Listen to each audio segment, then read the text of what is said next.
Friday, and I believe I can fly.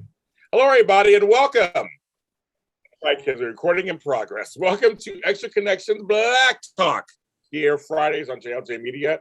This is the third one I'm doing this year. I used to do it every year, but it's my third time doing it. Last 2 times it was the gentlemen.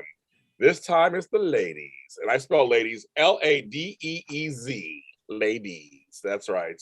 I was happy to have them both. You see them both all over JLJ Media, or heard them all over JLJ Media. And one has their own show. They used to be on JLJ Media. That's still going on their channel. I don't know what the channel is. That's how shady I am. I don't know what the channel is. But it's called Forever and a Day, one of the first audio subs to come back. I'm shady, I don't care. One of the first audio subs that we had on this show that's out there now. It's third season that's happening right now. And she is one of the co-executive producers, co-writers, and biggest champion of that show is Candice Mack. Hi, everybody. Thank you for having me on the show, James. You know I'm messy. I know you are. Yeah, I'm messy. Everybody should know that by now. And she moonlights on that show and several of my other shows, especially on Mistletoe Row, which just finished airing for a successful second season this Christmas and continues to do very well, even though it's February. I don't know why we're listening to her for some reason, but she's a big part of it because I love when she comes on because she's just so jolly. She plays Mary on that series. My girl, Kristina Sullivan. Hey, everyone. So happy to be talking to y'all. Yes. And people are in the chat. People coming. Come on in, folks. Water's fine. Come on in. Yep. Love it. So what we've been doing is, it's Black History Month. You know how I feel about that, folks out there. I'm not a big fan because I think it's just the shortest month of the year. That's my story. But I said, while we have this month, I do these talks anyway. But I do talks all year long. I'm going to continue the series, usually on Fridays. We're getting ready for our weekend. And we're going to talk about the issues that go on within our community. That is actually part of the larger community. Because I always say that Black Americans are Americans. Black history is American history. That's the truth. Mm-hmm. Okay, folks. So as I always do, I read a list. So if it's your first time listening to this or watching the show, what I do is I read a list. I don't tell them who's on the list. It's not any kind of order. And it's for a million interpretations, whatever you feel. I will ask them how they feel after I say the list in general. Anybody stands out. But there are names some of you will recognize. There are names some of you may not recognize. But all names that I thought of to mention tonight. Here we go. Please stand by. Here we go. Patty Austin, Phoebe Snow, Allison Faust, Anna Maria Horsford, Mrs. Butterworth, Aunt Jemima, Renee Jones, Vesta Williams, Mystique, SWV, HWA, B. Angie B, Wendy Williams, Tempest Bledsoe, Keisha Knight Pulliam, Taraji P. Henson, Tashina Arnold, Yo-Yo, Michelle A, and Moni Love. Amor LaRue, Nicole Ari Parker, Marsha Warfield, Dr. Maya Angelou, Michelle Morgan, Sydney Michaela, Brooke Kerr, Renee Watson, Daphne Maxwell Reed, Naomi Campbell, Beverly Johnson, the Jet Magazine Centerfold, Girlfriends, the TV show, Girls Trip, Jill Scott, Angie Stone, Erica Badu, India R.E., Alicia Keys, Diane Carroll, Leslie Uggams, Dorothy Dandridge, Dora Mae on Dallas, Anita Hill, Senator Diane Watson, U.S. Representative Maxine Waters, Vince Simone, Coral from The Real World, Issa Rae, and Hattie McDaniel.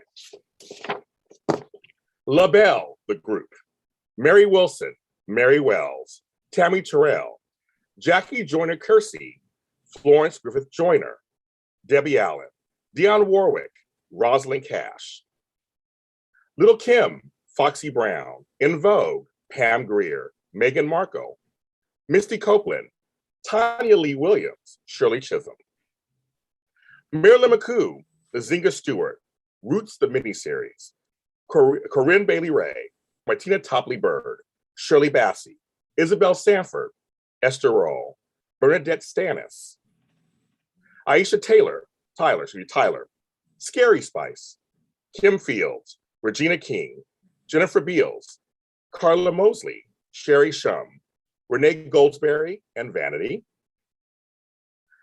Shaka Khan, Anita Baker, Lisa Fisher, Karen White, Tammy Roman, Lanithia Nene Leaks, Lisa Wu Hartwell, Heather B., Marguerite Way, Mabel King, Nell Carter, Lynn Moody, Gugu Mbatura, Lupita Nyong'o, Zoe Saldana, Tessa Thompson, Della Reese, Living Single. And the last one, Mammy. So, as you can tell, there are names from all walks of life, some from soaps, some from representation in politics, movies, music, TV, everything. Kristina, your first thoughts, I just kind of said a lot of any of those names stand out to you? Anything just kind of go, oh yeah, her. Yeah, anything stand out to you? Oh my goodness, you named so many people, and I love for various reasons, and some of them, honestly, I don't even know who they are. But some of them that stand out, I mean, definitely Renee Jones.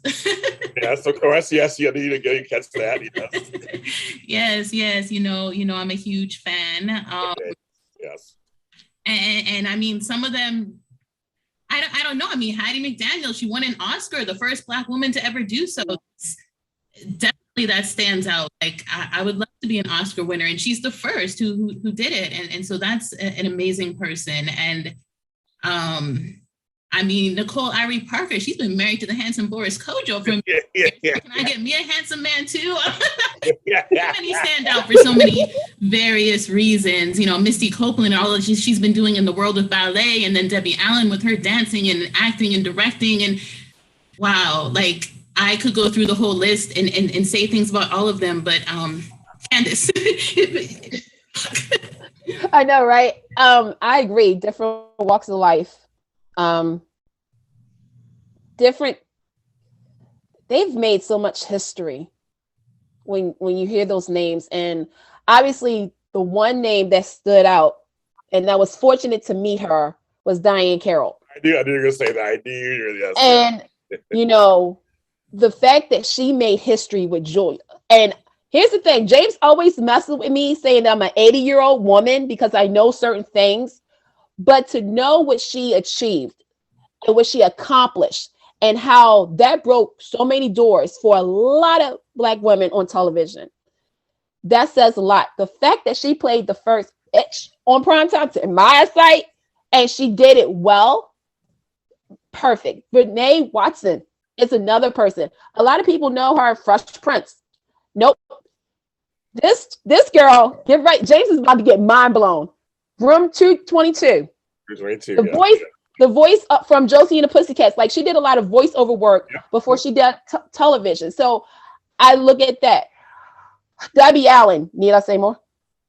Right. Like, seriously, you know, then Maxine Waters. I mean, a lot of women who've just broke a lot of walls down to get things moving. And, you know, it's Black History Month, but you take a look at all those women. Her story needs to be more, like, we need to celebrate that more, especially with Cindy Michaela, who's, I'll say she's my little sister. You take a look at what she's accomplished, because not only is she on General Hospital, this girl is also doing voiceover work as well. She is doing great work. Everybody's doing great work in school. We all know I'm a teacher, so I have to give it out there. But just amazing women, you know. Little Kim, oh my gosh. Yeah, so, each of them had, you know, there's, like as I said, there's names you may not know. Hopefully, folks, you play this and look up some of the names. I mean, I think that's what Flubble did. He was like typing some of the names and he was like, I don't know who that is. I don't know who that is. I'm like, but that's the point. That in this world, each of these people had something to do with the history of what the history is and whatever field they're in. When I say Anita Hill, that was history. Whether you agree with it or not, or what was going down, it's a name you'll not, you know, put the name in there. Jackie Joni Kersey and Florence Joyner, they were sisters-in-law who were in the Olympics and broke records in the 80s. I mean, they were Black women, you know, because before Venus and Serena, they had their outfits. It was a whole big thing. Like, I think all of that's important. And I mentioned Little Kim and I mentioned Foxy Brown. So it's still important. These girls led the way to Cardi B and Megan Thee Stallion. You know, They don't know who these girls and Nicki Minaj, they were first. And at a time when it wasn't really good, wasn't the best to do that. Right. So I just think this, it's sometimes I feel like it's something that Kristina said I like is that it's we should know our history on someone. A lot of the younger generations actually, I'm a generation before you guys, but a lot of times they will shit on us. Saying, well, they'll say, well, you don't know what's going on, but things are different now. It's like, but we led the way, so you don't have to worry about certain things, and you shouldn't repeat them. And there are some problems, yes, that are still going on, which we're going to talk about it today. There are some problems that are still going on that are not done yet. Matt, your nephew Max, the mom is here. I guess she's your sister-in-law. I guess I don't know. Yeah, exactly. In here, I've never known anyone with amount of knowledge that Candice has in her head. Hello, Kenneth Clark. Hello, Lisa Rodrigo. Hello, Latasha Hunter. Hello, Sheree Calvert. Hello, you guys, for joining us. Race is an interesting talk, and I'm going to start off first because all three of us have different kinds of hair right now going on. So how important? I always say for Black folks, hair is very important. But how is it when it comes to your careers? How important is how is it these days? I mean, they had to pass a law in California saying they can't discriminate against hair. I mean, that's how crazy this is. Who knows because of Black folks? So I want to know from both of you ladies, in terms of your hair. I mean, we can have our hair we want, right? We all can have it. I can have a straight like Christina. I can have braids. I can do whatever I want. But can we do whatever we want when it comes to our industries that we're in? I think it depends on who you're dealing with, honestly.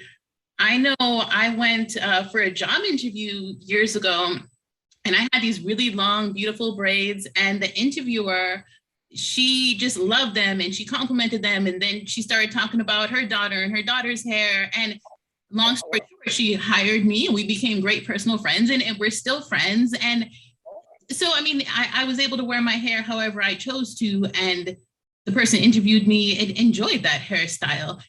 But that might not have been the same situation if it was somebody else interviewing me.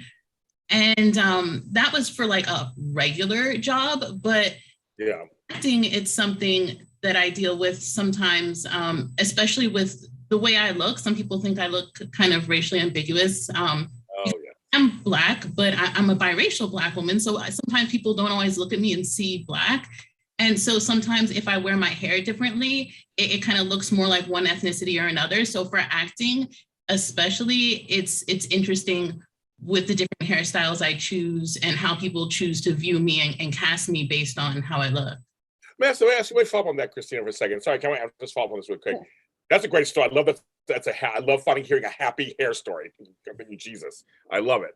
But also, has it helped you? Have you played roles that were other races, kind of? I have. I've played just about every race that there is. Wow. Okay. Black, white, Asian, Latina. I've been Italian. I've been Chinese. I've been just about everything, and I'm okay with that. Like, I feel like when I'm acting, I'm portraying a character who's not myself. So if that character doesn't happen to be the same race as me, that's okay for me. If the person casting is okay with that, it's okay with me. As an actor, I'm fine with playing different races and different ethnicities. And yeah, I have had the opportunity to do so. And then also in some things that I've done, race was never even mentioned. So I've played characters who I love. Mistletoe Road. I'm just now thinking, I've never mentioned what race Mary is. No, because it's irrelevant to the story. And so right. I love that, where I've had some opportunities where it's never been mentioned what race my character was, and it's never had to be, because whatever she is has nothing to do with who she is as a person and her character, her storyline. And so it's never been mentioned. And I love that. Like, I love it either way. Like, I love being able to play something that's race specific, but I also love to be able to play something that any race could play this person, because it doesn't matter. And I just thought that just now, like, I didn't even know what I just pictured Mary being this busybody who's like, I just never even thought of the race part. And we love the voice you put on for it and everything. I just never, just now, like, we've never discussed that. I don't even think I have a race for her. When I wrote her, I didn't even think about race when I wrote her. I just thought he was kind of annoying for cheerful, but has a dark side. And that's all I kind of wanted. And you play it perfectly. So that's why I'm saying that. Candice, so your turn. Well, yes. as a child care teacher, hair has not been an issue. Oh, good. Thank you. But I will say, before I was a child care teacher and I was a secretary / customer service rep at an auto shop, it was an issue. The way my hair is now is how I actually wore it. I had to put in a ponytail.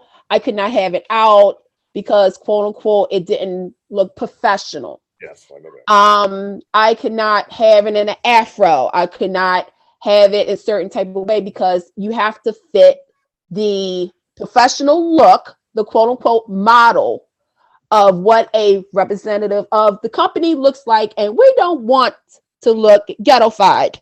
Right.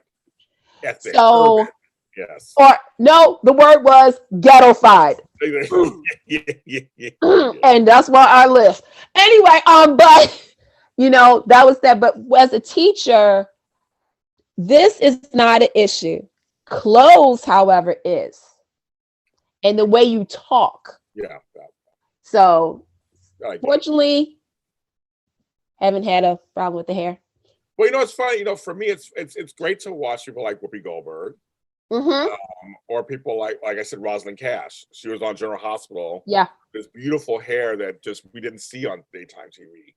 I think I love that. I love that. I tried to explain to somebody once. They were making jokes about, I forgot which Black actress, and I go, Black women change their hair like they change their purses. I mean, you have to understand that's a cultural thing. So to see a Black woman have a long ponytail one day and then a short bob the next is not anything new, or have curly hair one day and straight, like it's not right, ladies. It's not anything new. I mean, it's just it's nothing.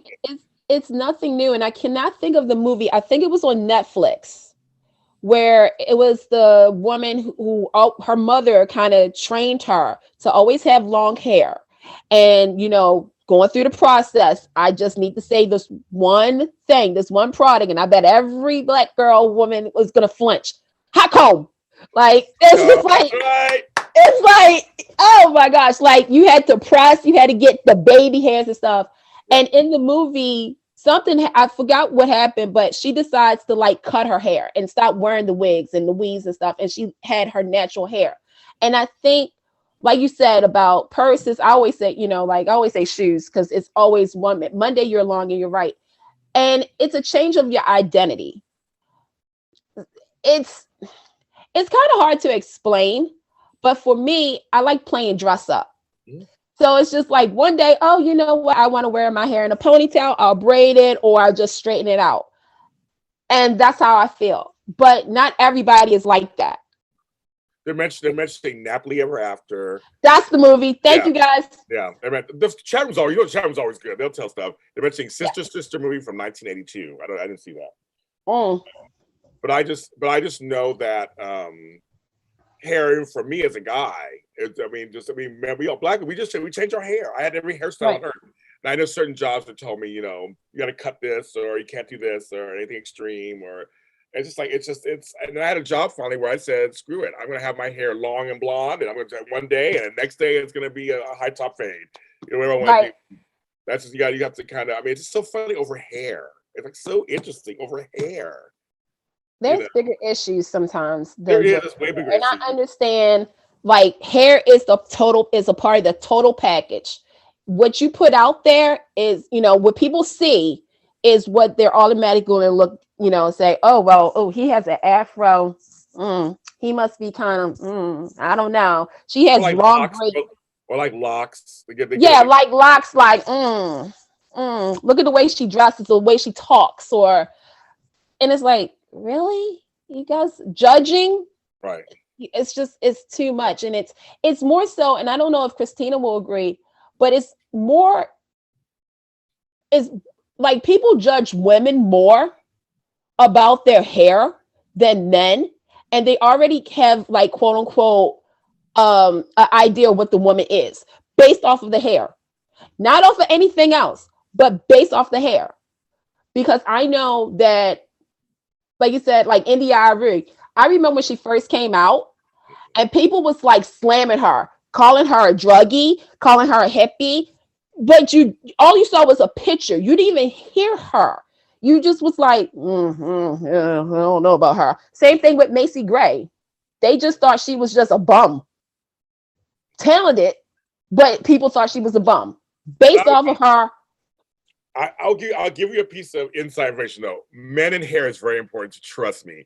I know people like I was on a show the other day with Flobo Boyce, my buddy, and I was like, my hair's getting my nerves. He's like, yeah, and I lost my hair at 21. I'm like, so hair is very important to me. I just want to tell you, men, it's very important to men. Yeah. And black men especially, and white men too, but it's very important to me. I just want to tell you, it seems like it's mostly women, but no, men, the hair and how it looks and how much you have of it. For men, when they lose their hair, it is amazing. I have to worry about that, obviously, but like, no, you don't. I have other friends who they're like, great for you, James. I lost it at 26. I'm like, I mean, you have the right type of head to have no hair. Like, it's a crazy thing. Yeah, that's true. You know, for men, it's and some of them look creepy when they have no hair, and it's all crazy. It's crazy. But when you know, a little inside track, black men, their hair is very important too. They do get judged by it too. But Christina, I was going to ask you about your hair, about your thing. Which parent is the non-black parent? My mom. Okay, so now that's a common theme. It's not the only thing. I come from a biracial family too, but I'm the father. So I want to ask you, did your mom know how to take care of your hair? That's all. That's always a contention with other black folks. You got a white mama. No. Like how do you No, not at all. And it was hard for me growing up because I was bullied and my hair just looked like a mess because my mom didn't know how to do it. And obviously I'm a little kid. I don't know what to do with my hair. So my hair, it didn't look as good as it could have.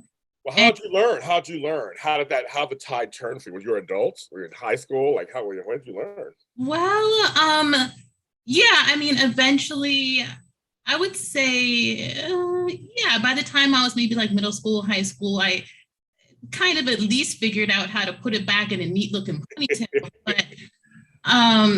But honestly, I'm a grown woman now, and yes, I can do some things, but there's still some things I need to learn. Like, for example, some women have like this magic hair product where they put it in their natural hair and then their curls are looking perfect. Like with me, I still haven't found that magic product to make my curls look perfect. And so I need to find that still. So I'm still kind of trying to, be on my natural hair journey with making my natural hair look the way I want it to. So right now, the way you see my hair, this isn't my natural hair. My hair is naturally curly, but I still have to learn how to work with my curls and make them look how I want them to. Mm-hmm. Daisy Flower 40 in chat room says, true. And I still don't do with my hair either. I'm sorry, Daisy Flower. I'm sorry, girl. I'm sorry, you guys. So I do with your hair. I don't know. I mean, it's just, I feel that pain all the time. Luckily, I had uncles and things that could say, okay, do this, do that. I mean, I got a chance to, and read the magazines on what the hairstyles were. The one thing I told not to get was a Jerry curl. I didn't get a Jerry curl. So I They told me not to get. They told me not to get one instead of break my hair off. They told me. I wanted it. Yeah. I wish somebody would have told me that. So yours did happen. So because okay. So I'll tell this story. Tell the story. Okay. So growing up, I lived with my great grandmother, who was very old school, and my mom. And I'll share it. My mom passed away when I was 11 years old. And so that is a key age for any young woman is 11 years old, because you're kind of stuck. You're still a kid. You're not a preteen, and you're still going to have to grow up without a mom. So my great grandmother, she didn't really know this was 93. So I think braids was just was still kind of, she didn't know how to do it. And she decided that it would be best and quick and easy for me to get a Jerry curl. I almost got one. I know, girl. I know. When I tell you that was the wrong decision, because months later, clumps of my hair actually came out. So now I'm a girl going to middle school, okay, where now you were not in elementary, you're now with the big kids. And I literally had to wear a hat I had to wear a hoodie. People thought I was a boy. I got teased a lot, and my great grandma felt so bad about it. And like you said, I had to look outside. I mean, my aunt was in California. She was stationed out there. And I really didn't have, I was embarrassed. My great grandma was embarrassed. My godmother, thank the Lord, she took and said, I'll do your hair. And she started doing braids. And I will say this is that, you know, we're talking about hair. When you do lose hair or whatnot, your self-esteem, especially at that age, goes way down. And you have to build it back up if you're lucky. So yeah, that Jerry Curl, I will always remember that. We have it framed. That picture lives on. I have it back there. So I looked at it. I'm like, but yeah, that was no joke. Yeah, I was told not to get. I was told not to get one. I was told, my barber said, no, you have the good hair, whatever that means. Of course, you have the good hair. You don't want to do that. And I was like, okay, because they look really cool. But this is back in the 80s, of course. It was like really cool. Then you start seeing how it was greasy and everything. I was like, I'm glad I didn't do it. What was it? Wave. I'm trying to think of the product that we always got. It was Wave, and I could see the bottle was a blue bottle with the red squiggly lines and everything, and the smell was horrible. See, in LA, it was King of Curls. That was S Curls. So it was King of Curls, S Curls, a huge thing. And I almost did it because my hair isn't curly actually. I have a fro that's all straight. It's not even curly. Yeah, curly hair. So I had to make it. I tried to make it curly. So I tried to put the curl activator in there and stuff. So thank God I didn't do it. My hair's still here. But yes, y'all making me think of that Coming to America where I was going to say Jerry Curl juice. Like, I can solely see James being the person to kind of do that too. Like, let's just. That is me. Yes, that is me. Exactly. So yes, no, I, as we head off this topic, I'm going to go to other topics, but hair is a big important part of our community. It was also a part of identity. And everyone who knows me, who's known me for a long time, knows I've had every hairstyle on earth because I can. Because I lucked out. I have a great head of hair. I can grow hair very fast. So I can shave this. I mean, this is 6 months right here. I mean, it's even long. It's even longer than, but it's long. But I can shave this and grow it again in another 6 months. I'm very fortunate. But hair is an identity. Hair is part of us. And I think and I remember I had long hair down my back. And I remember when I cut it, one of my friends who had locks said he went through the same thing, that there's so much emotion in your hair that when I cut it, I cried. I was like, ooh. I donated to Locks of Love, which is one place you guys can do that sometimes out there. But it's one of those things, but just, it's like, it's we wear our hair as we wear ourselves. And so part of it is just whatever look. I said I wanted to be extra black today, so I combed out, picked out my hair. And I'm being funny, but also being serious. I'm like, it's kind of anything that I couldn't have this hair 20-some years ago at my other career. It would have been too radical. It would have been too radical. James in the fro. You're trying to do the 70s, James. It's like, no, these hairstyles didn't go out of style. It's just that they just weren't the mainstream anymore. Right. So I think it's kind of crazy. So and somebody said wigs. Wigs are good, weaves are good. As folks, white folks were doing weaves and extensions for a long time. So it's not just the black thing. So people try to make like black folks who do a weave. Like everybody's doing weaves for years, especially in Hollywood and places. Click it in hair, make it fuller. It's a thing that all women have done for years. I mean, so it's one of those things that no one should be ashamed at all. I mean, it's like I said, it's like accessories. Yeah. I mean, there's times that people are like secretive about it because they don't want to be quote unquote embarrassed by it. But it is what it is. I just think you should. It's hair. It's like, it's so what? It's like you want to we're trying to curate a look. Like you want to go out today, you want to look a certain way, and when we'll see you, who cares how you get there? I guess I come from. Yeah. Go ahead. Well, no, I mean, I just want to say, just as long as it looks good, I made the mistake of buying a ponytail off of Amazon. When it came in the mail, it looked like the most raggedy looking tail off of a horse's behind. It looked horrible. I couldn't even put it on because it was just disgusting. So, I mean, I'm all for wearing wigs and weaves and things of that nature, but just as long as they look good, because especially if you order from the internet, you never know what you're going to get in the mail. That is true. And the whole secret is you don't want it to look like like something fake. You want it to blend in and everything, because I'm telling you right now, and I know some people, when you get it, like you said, Amazon, and they put it on, it either snags or it mushes your skull. It just looks really bad. So I feel you on that one. It's funny. Yeah, think about all those people in the 60s. Yeah, everybody had hair pieces. I mean, it was not. So that's one thing, get that Theater, yeah. It's just black folks. That was just black folks. Everybody was doing that, especially in Hollywood, to make hair look fuller or whatever. Just it's not that. Okay, we're gonna go on to another topic that's very somewhat controversial. That's what we do here on JLJ Media. Black men.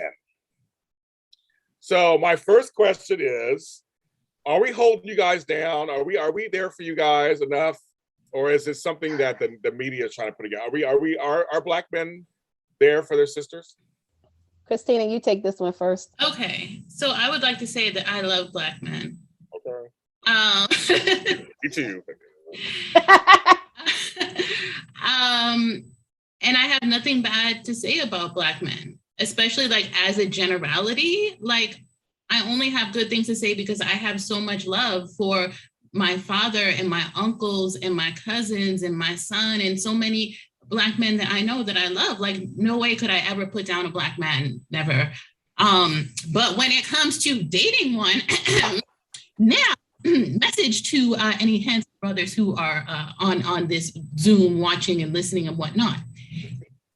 Okay, now the way I see relationships, if I like you, you like me, call me, tell me. There's a lot of men who are not calling me. So if you like someone, call me. That's all I'd like to say when it comes to men in dating.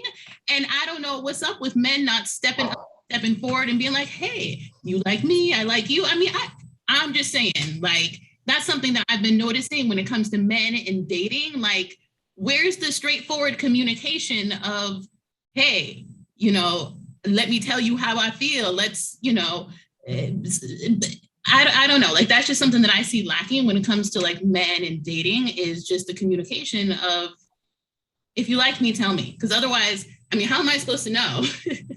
I like that. Candace Mack, what are your thoughts on black men?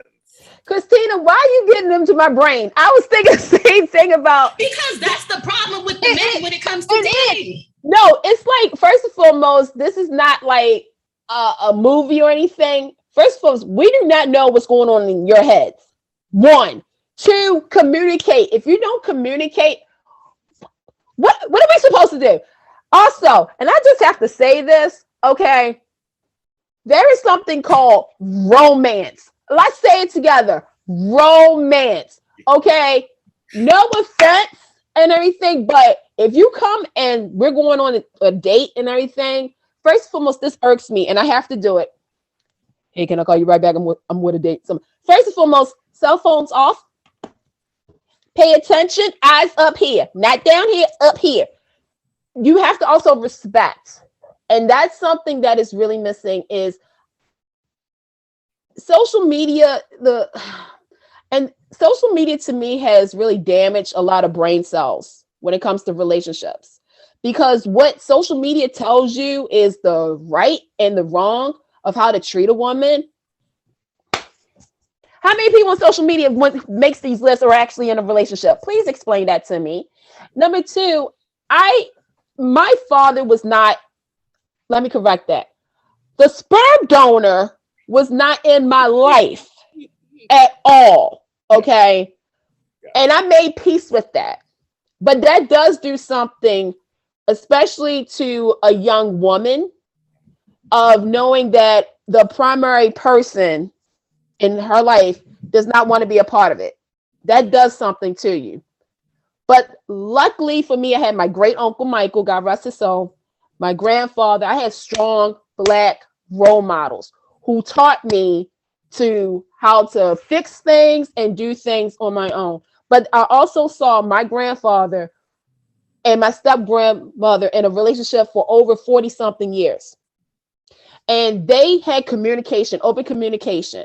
That is something that is really missing right now, is that communication. Now, is black men putting people down? You only do that if you really have, again, low self-esteem and you don't think that you amount to anything. And that's not true. When you go and you meet somebody, like if you meet me, and anybody who knows me knows I'm like walking wagon. I'm like, hey, how you doing? Like, let's talk. Like you want to grab a bite? All right, let's go. Don't be like, yeah, I got 5 baby mamas. I'm like, like right now I'm waiting for my unemployment. Like, first and foremost, I'm not your therapist.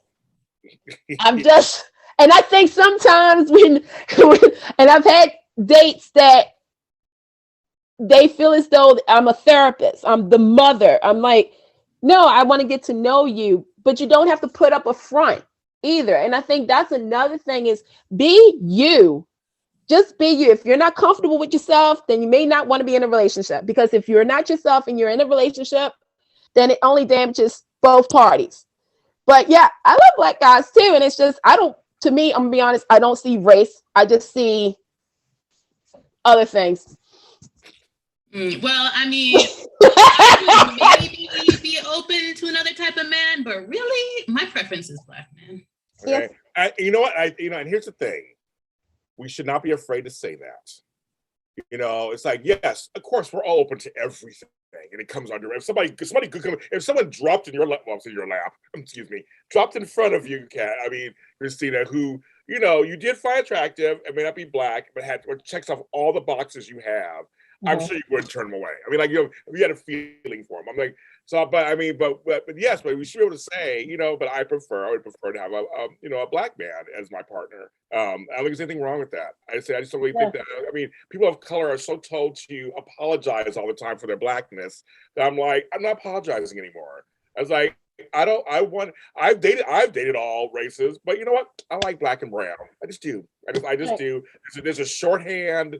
I don't have to worry about being gaslit. I can say something and they get it. Like, I don't have to go. They don't go, well, Christina, are you sure they looked like that at the store? No. But home, if you're black, you're like, yeah, they did. I know they did. They get it. They totally get it. And you know what I mean? There's a shorthand. There's some things that just, but again, some of us would not be here if we weren't of mixed race origin. Obviously, I guess I have no hatred for that, but we should be okay to say, I prefer this. I would have this. I'm open to everything, but I prefer to have this. And because here's another thing too. I think, and I don't know how you guys feel about this. Black men and black women actually are kind of pitted against each other in society. Also, they're trying to divide us on some level. I feel because both of us are struggling to make it out in society.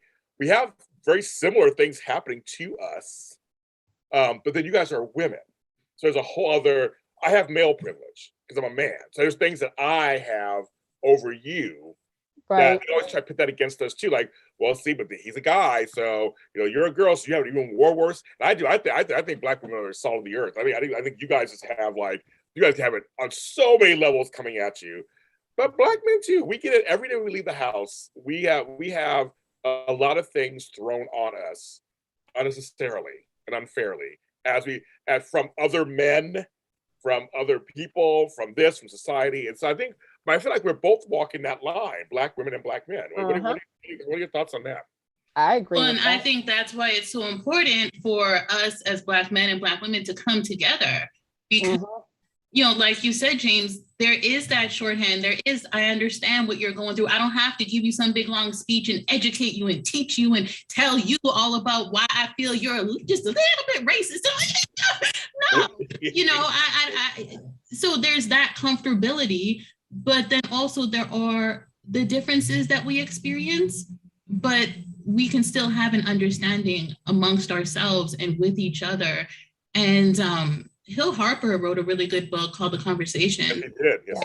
It was about black men and black women in relationships. And I think things like that are just really important for the community to come together, men, women, because there definitely are people who would love to have there be like a disconnect, but if we just connect with each other and talk openly and have that open communication, I think it's really helpful. Yeah, and build each other up. Yeah. I think that's the big thing, is that everybody is looking in at our circle, right? Everybody, the outsiders are looking at, and they're kind of, I don't want to say laughing, but they're looking, they're like, they can't even get along off of the, on this agreement. So if we prove them wrong, and like you said, communicate and build each other up. Again, with me, anybody, Christina knows this, James knows this. I cheer everybody on because I feel as though somebody may think that nobody is even looking at their accomplishments. And I do. I would be the first, I'll be like this.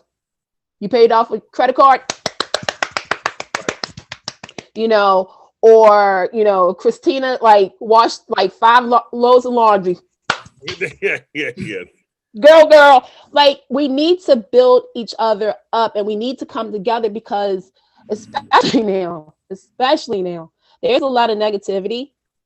And again, people like, they can't even get along right now. It's the same thing as like women. They pit women against each other. We have a lot all of the time housewife shows where the women are fighting. They're like, see, women can't work together. They can't work together. So I do all these interview shows where these women together. We've been working together 20 years. It's been great. Like I'm like, women can work together, folks. It's like some women the illusion. It's the illusion that is being created. Like you just said about. I mean, you said earlier about Tammy and Nene. Again, 2 people who've been on reality television. Yes. And when you think of reality television, you think of the cat fights, you think of the trash. And again, to younger women who are watching this, even older women and whatnot, it's like, okay, is that what television producers are thinking that we are in real life? Instead of working together as a sisterhood and building each other up and giving each other praises and wearing the crowns and stuff like that. It irks me when I see because I don't really watch the Real House. Like I know who they are, but anytime I see one of them like starts cussing out and being quote unquote the ghetto one, and then there's the bitch one, and then there's the proper one, and then you got the other girls like, well, I knew that they were fighting. I didn't know all that, and I'm just like, this is not what we are about. This isn't real tea. I mean, it's reality. But this isn't the reality. The reality is that Christina, me, and other people, we're working together to accomplish something good to put out into the universe instead of, scratching each other's eyes out. And I always look at it, it's like, what kind of example are you setting for the next generation? Let me ask you a question, though, ladies, because here's the dichotomy of representation, right? Mm-hmm. Garcelle Bouvier is the first Black housewife from Beverly Hills. Ebony K. Williams, who's from AfterBuzz, is a housewife in New York. One of the first Black was in New York. It's like, so we're making something first. There's Potomac, which is almost all Black, basically all Black, basically. What do you say about that? Because I agree with you. I feel like it's detrimental to us, but on the same level, it's kind of saying, well, every other race has this too. So why not? It's a Shaw's of Sunset. There's this. I mean, so what do you say to that? And say that Black folks have representation too. I know it's tough. I mean, I think for me it's tough. Yeah, it's tough. But I have a question. You say Garcia is the first on Black on okay. On Beverly Hills. Beverly Hills. Yeah. Why is she the first? Exactly right.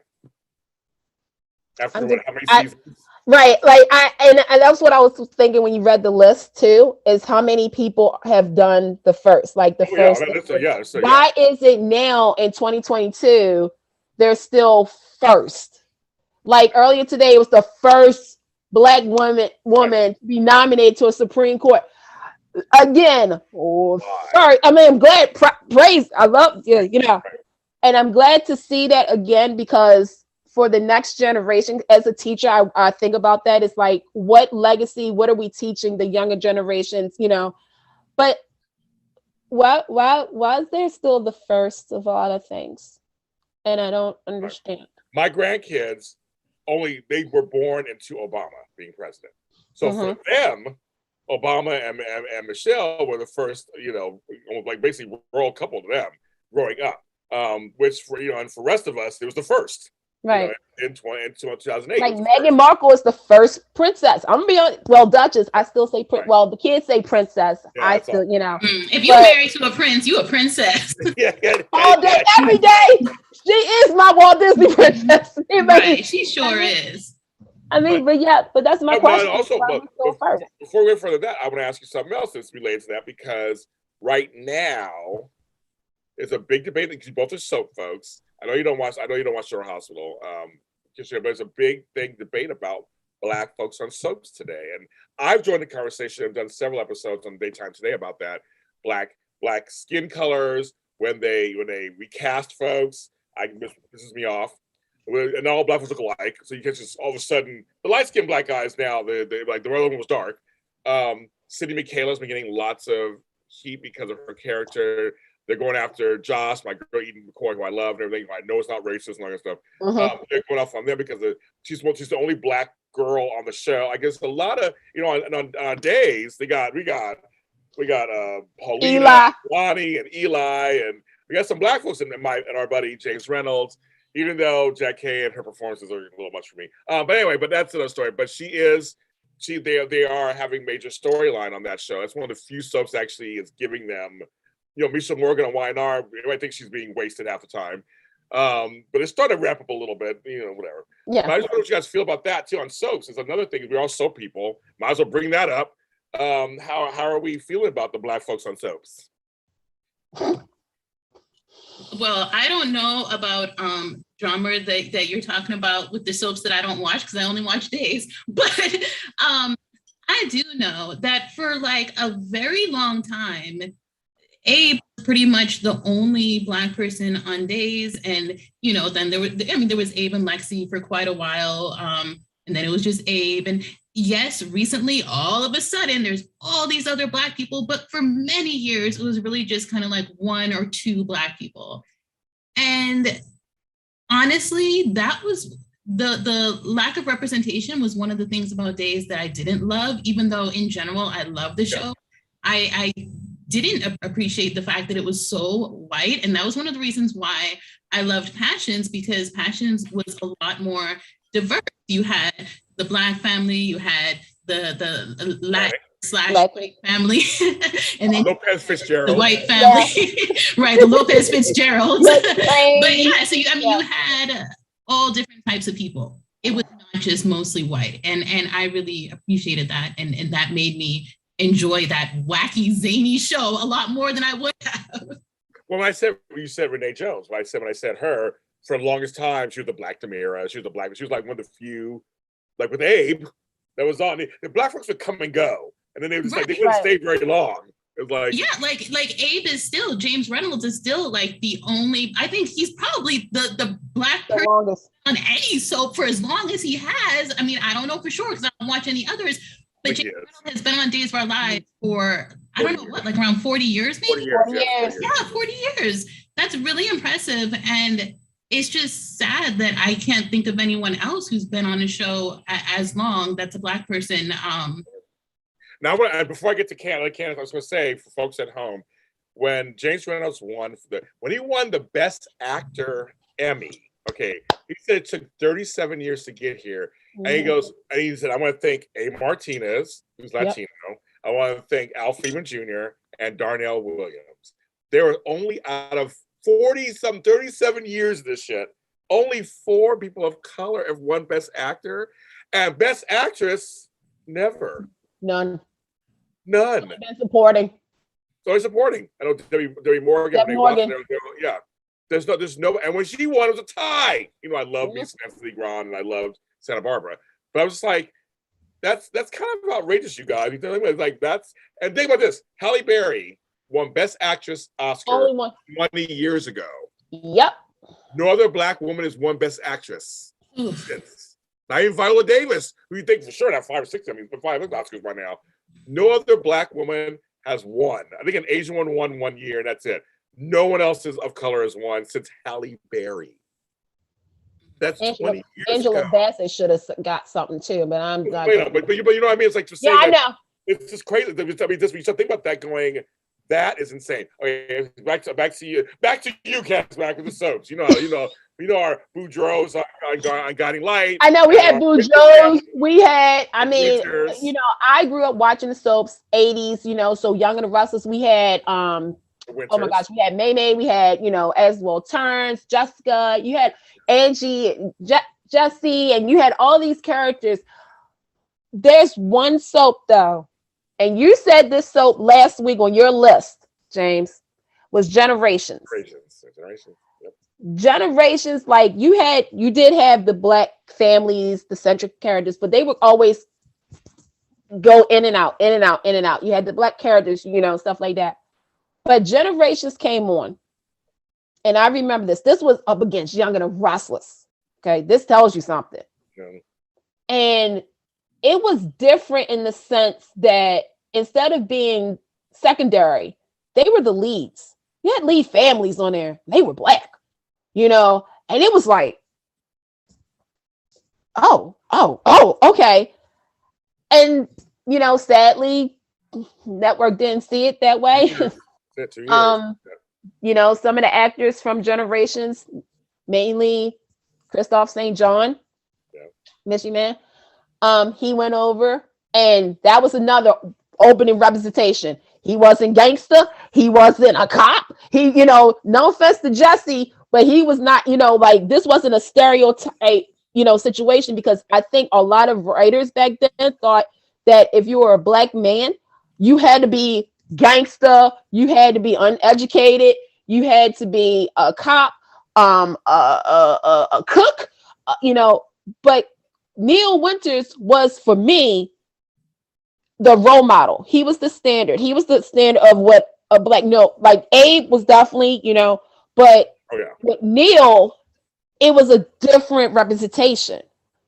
And that was interesting to see, and then, like you said, the Boudreaux and, stuff like that. And just seeing it. And, you said about Days of Our Lives, about Lexi and everything. Bold and the Beautiful. I heard you earlier today. I was like, on live, yes. I mean, for years. Girl, she read us. I never said after you left, they were like, gosh, she read it. We love Candice. She read us. But I mean, the way that they write these characters, Black characters, is sort of like, what the mess? Like, come on, no. Like, this is not how it's supposed to be. It's supposed to be, again, building up and not just being like, dang.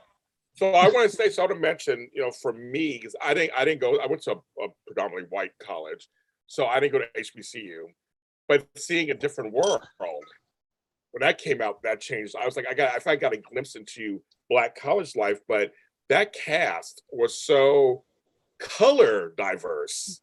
I mean, we saw from light-skinned biracial to dark skin, and they talked about it. And that's one of those shows I think is very underrated. I know the whole Cosby thing, I know it's crazy and everything, but it was a show on its own. And after they took Lucy Bonet out of it and put it back to the Cosby Show, it really came into its own. And it was a lot. I just think of Jaleesa and Kim and Freddie and all that. I just think of all of them. Yeah. They're so diverse. I remember just going, I don't remember seeing this ever on television where the Black folks were diverse. Because the three of us are 3 different colors right here already. But I'm like just seeing that reflected it's the same type of Black folk, either very light skinned or very dark. I think it was also Soul Food, the series, was another one. I was like, and then Girlfriends, which I mentioned, and Living Single. We finally saw girls of different hues and different colors and different hairs. That I was like, and they talked about, well, especially Girlfriends talked about it a lot, actually, because I do the Girlfriends after show here on the Media. Girlfriends really tackled that subject even more so than Living Single. Girlfriends really did go deep into the Black friendship, Black female friendship. And I think that's so, again, we don't see that again. We don't see it either. Yeah. Like, I was just thinking about where are they? I was just thinking about another show, Half and Half. I love Half and Half. I love that was a good show too. Big Dee. I love Big Dee. No, for sure. I mean, it's interesting because I feel as though you get it more in prime time than daytime, which for me growing up, I always heard that daytime was the first to set the standard of how representation looked. And now, again, we're in 2022. Where is it? Well, see, the only person we got really, and I hate to say this, but two people we got. We got Shondaland. She's working it out over there on Prime Time, Station 19, Grey's Anatomy, all that. I love me some Scandal. That was my show. Yeah. Online on Thursdays. That's what I was doing. But she's doing the whole diversity thing, which is cool and everything. But the only person who really does it is Tyler Perry. He's the only one who really does it where it's like mostly Black casts. I mean, even though the haves and have-nots owe everything to Generations, clearly. Oh, yeah. Thank you. I will say that clearly. If Yeah, there was I said that. Yeah. that would have been there. But the Oval and Meet the Browns, like that's he gives you full black cast. Again, diverse casting within. You may not Right. like all his shows, folks. I totally get that. You may not like them. Doesn't matter. He's giving you black folks. Where I think everywhere else, I don't know, because are you seeing black people everywhere else, Christina? I don't see them that often, except Grand Crew. My new favorite comedy is Grand Crew. I love that show. That comedy. That's on, I think it's on ABC.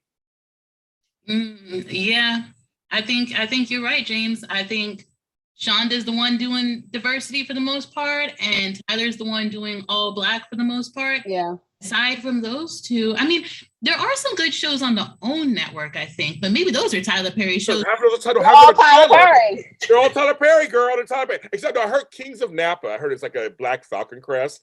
I have not watched it yet. I've seen some clips. And that's not Tyler Perry. I was like, sorry. I mean, like, there was Insecure. That was my show. Yeah. Englewood, right here in the house. This is where I live. I live in Englewood. It showcased Harlem was Harlem's good. I heard Harlem's good. But what state? But what channel is on that? What network is that one? Harlem was Amazon Prime, I think. See, there's the thing. It's not even on network. You have to go. It's on streaming. Yeah. I like that. Yeah. I was gonna say, like, that's another thing too, is that a lot of these shows that we're talking about, like you just said about Harlem, it's not on.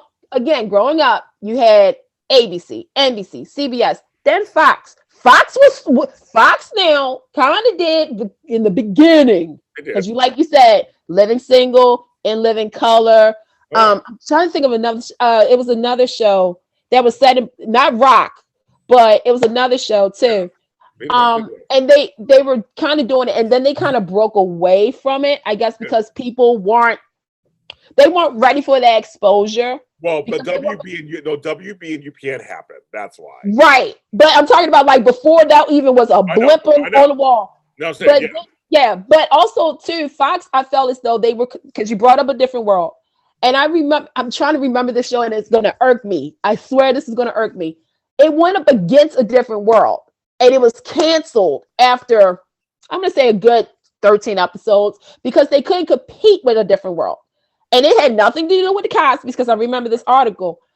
It was because of being woke.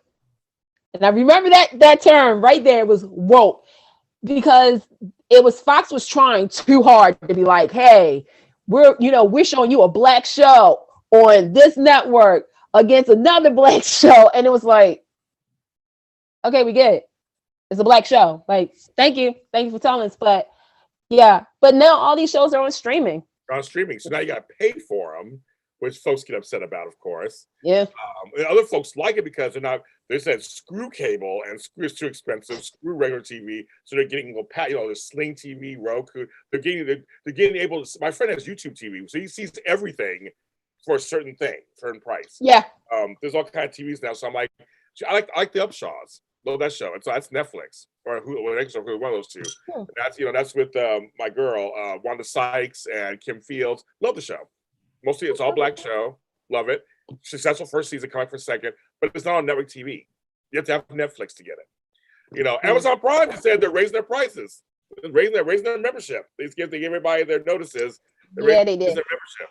And speaking of Amazon Prime, James Lott Jr. will be on the second season of Studio City, the Emmy Award-winning show by Sean Kanan. So I heard my scenes are very good. I've not seen them yet. I heard they're very good. They'll be coming soon to you on your Amazon Prime subscription. I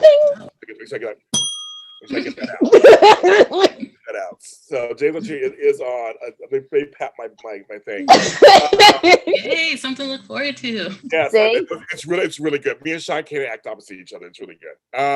But it's funny because and then hi, Music Biz Marty. Hi, everybody in there. They're also movies. For me, there's several movies that gave me full black life, and one was Paris is Burning for obvious reasons, black and gay and everything and that. And then Black Panther. Black Panther came out. It was so African in tone and so African American in tone that I thought, wow, even the music, the costumes, I see why it was a huge hit, and especially black folks. Again, my grandkids got to say that as their kid, they saw this superhero movie that was black, but it was a superhero movie. So it's still a Marvel film, Right. But it was representing, like, when I was a kid, we didn't have that. I had Darth Vader. My man. I had Darth. That's who I had. I didn't have no black movie like that on the big screen. Like that. Didn't. You know, I'm not talking black exploitation when I was a kid. That's on the story. Superfly on the story, chap. I'm saying, but Black Panther, to me, I see why people were dressing up to go to this. And not costumes, white folks. It was the actual garb and clothing. You're like, they're wearing costumes, not no costume. They're wearing outfits of that. I had my kente cloth thing I was wearing too. I understand that. But I don't know, for you guys, for me, it's like you don't see much representation like that. I'm not counting Spike Lee movies, things like that. I'm just about big things like that just stand out. They're few and far between, aren't they? I think for me, one of the reasons why I love the Fast and Furious franchise is because all the main characters are Black or brown. And, you know, I mean, one of the main characters was white, but he's passed away. And so now all the main characters are Black or brown. And I love seeing that representation on screen. And so, like, that's one of the reasons why I love that series in particular, because that's like a huge franchise and I get to see people on screen that look like me. And so I enjoy that series in particular. But I can't think of anything else besides the Fast and Furious franchise and Black Panther that it's Black people or Black and brown people that are like behind these hugely successful millions and billions of dollar movies.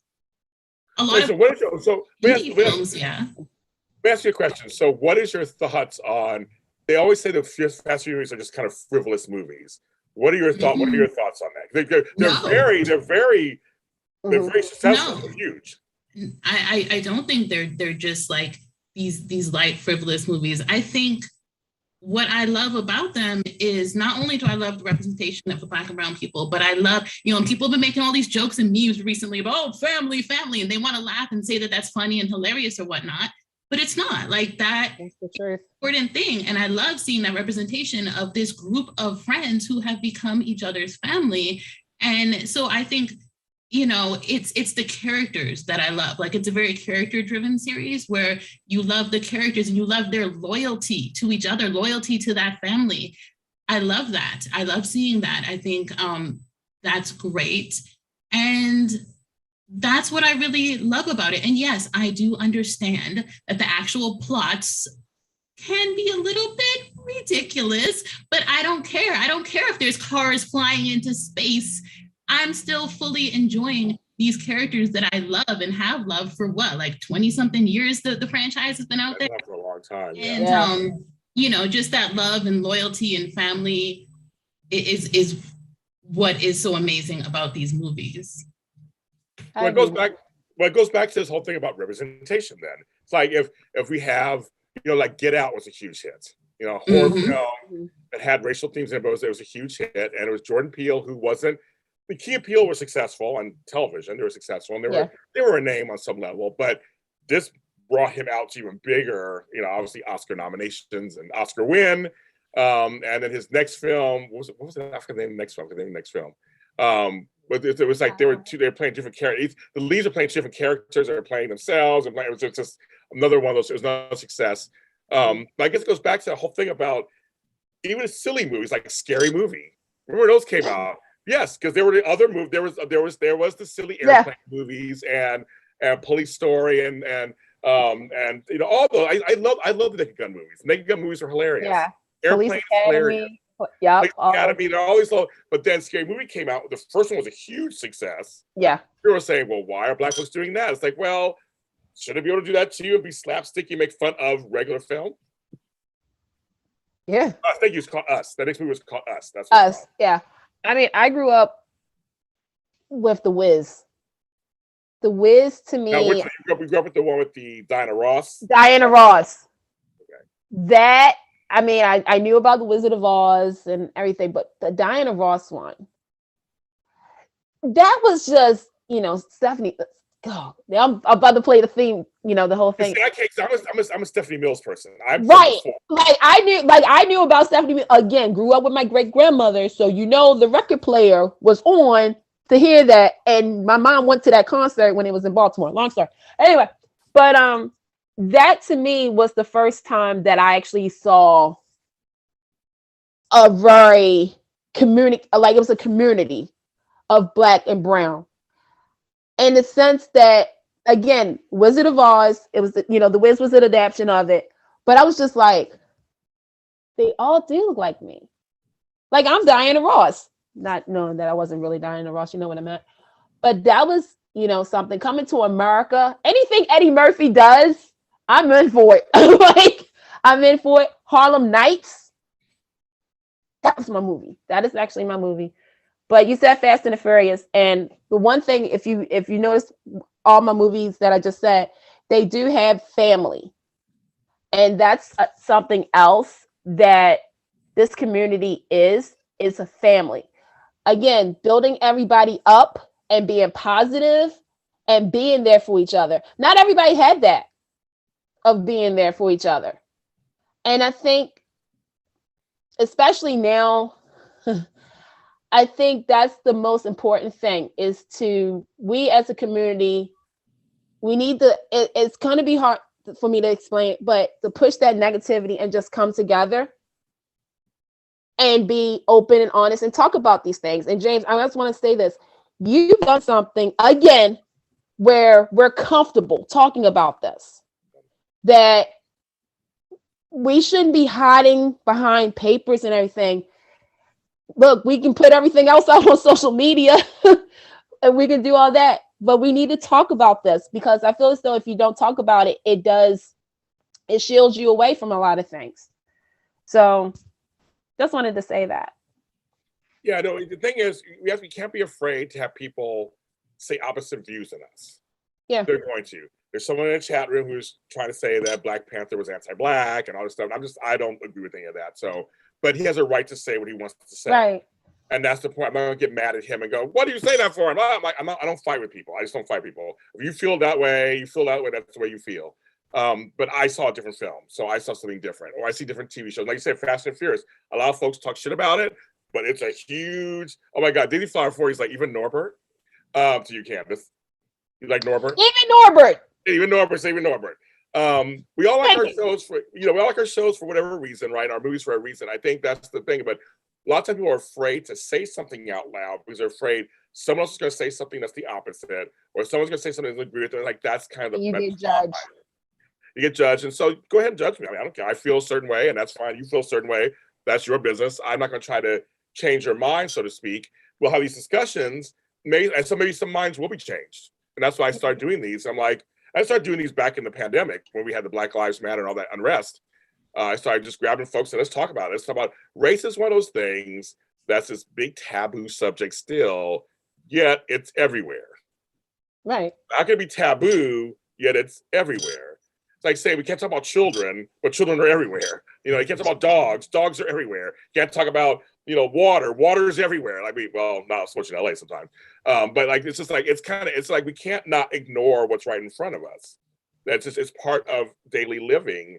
So we should be able to have people talk about it openly and not be told. And somebody may say, I don't agree with you about, that's fine. That's fine. You think it's one way. And some folks do things on purpose to start mess because they can. That's social media. That just happens. Some people say things. You can say the sky is blue and literally take a picture of the sky being blue and they'll go, it's green. Because they can. Just because they can. Some folks do that. Some folks may say it's cerulean, it's cyan. They may say that's fine. It's still blue. It's a type of blue. I'll take that. And that's kind of point. And again, that's why these diverse talks too, because all Black folks are not the same. Yeah. We're not a monolith. We're not the same.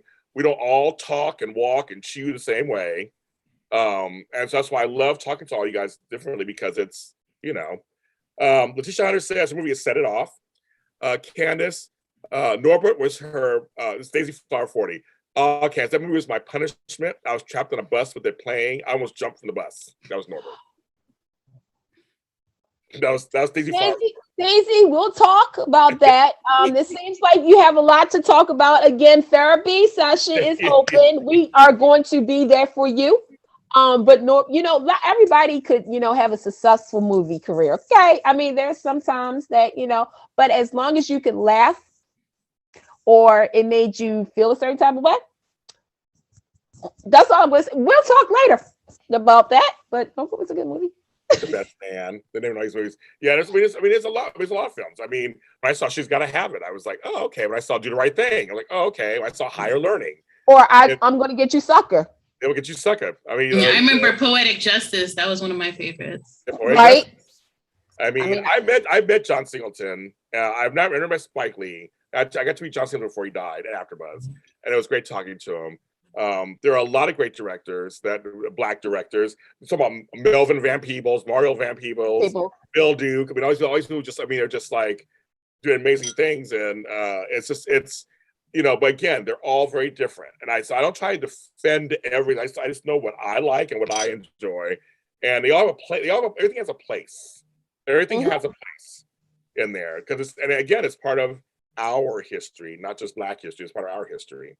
Exactly. So I think, we have to look at it that way too. And we can't be afraid to talk about it. I mean, that's the, so as we get to end, because it's already been over an hour, these things why race talk is always takes forever. What is, like, for each of you, what is like one thing you would just want people to know about Black folks that you like people to know at the end on this? Black women, should be Black women, because it was men. Black women. Either one can start first. Go ahead, Christina. Okay, well, you know what? I'm just going to be completely open and honest and transparent and whatnot. So I guess what I would like everyone to know is that I am Black. And, just because being a biracial Black woman, some people in the Black community choose not to fully accept me. And so, for example, when James invited me to come here and speak on this panel, like, that was really special to me. So it was like, oh, like, he sees that I'm Black, like, he sees me. So, just for people to know that, I mean, biracial Black people are Black people too. So that's something I would like people to know. Yes. Anybody, so before you go ahead, any biracial or mixed race person, biracial, triracial, whatever, you are all the things you are. So folks should understand, it should be seen how, if you're also Latinx, if you're Asian, if you're a Pacific Islander, you should be able to be seen as whatever it is you're showing. And to me, you are Black representing. So I mean, I know you're light skinned. I can see other stuff too, but to me, I do see you. And people say they're being proud. Yeah, you guys are proud too. Candice Mack, now your turn. I am Black. I am proud. I am not dumb. I have accomplishments. I have goals, and I would like to be respected. Yes, and with Jakari's, we actually named some already. We just named some Black shows. You have to just go further back in the thing. We did a whole thing on shows we like. But here's the thing. So I tell people all the time, see my color, as long as you don't think it's bad. That's fine with me. See my age, as long as you don't think it's bad. See my weight, as long as you don't think it's bad. To me, that's number one there. And you're not gonna hold me back. I'm gonna continue doing all the things I'm gonna do, regardless of what my coloring is. I'm going to keep doing it and pushing forward and doing it because that's the American dream. And so we all have a right to the American dream. And that's kind of my last thoughts on that. Thank you, ladies, for being on the show. Thank you for having us. We will have more discussions, more Black folks, more Black talk. J Media. This is ongoing. This doesn't end with the ending of this. They said, "Oh, I love you, Candice. I stayed up to see what you had to say." Tomlin family. Thanks. Okay, Max Jackson, you can go to sleep now. So Christina, tell me where they can find you and where they can find your profile on Tinder.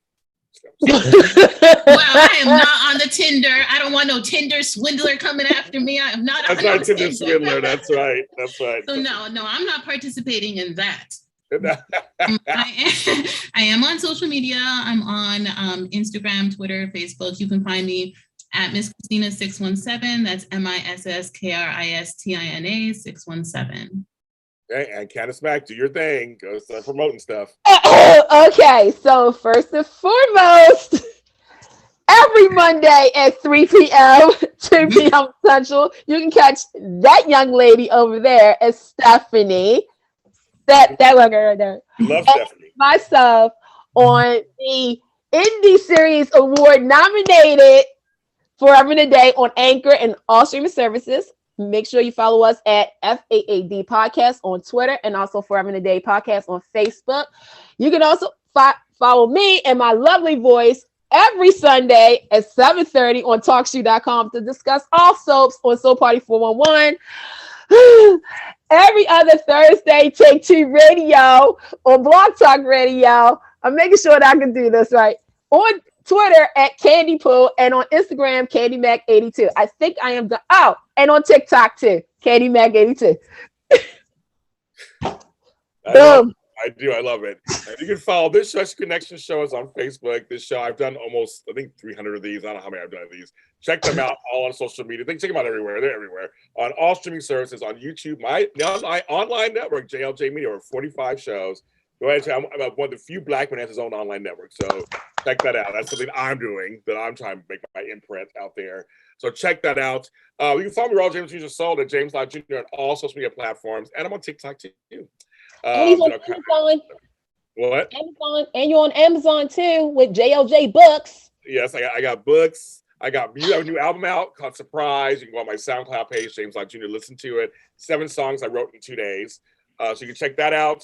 I got all kind of stuff, kids, and I debuted a trailer today for a show called What? It's an audio something. People are responding to my trailer. It's gonna be like nothing you ever heard before, an audio series, and it's coming soon. So I got that coming too. Everyone, take care of each other. Have compassion.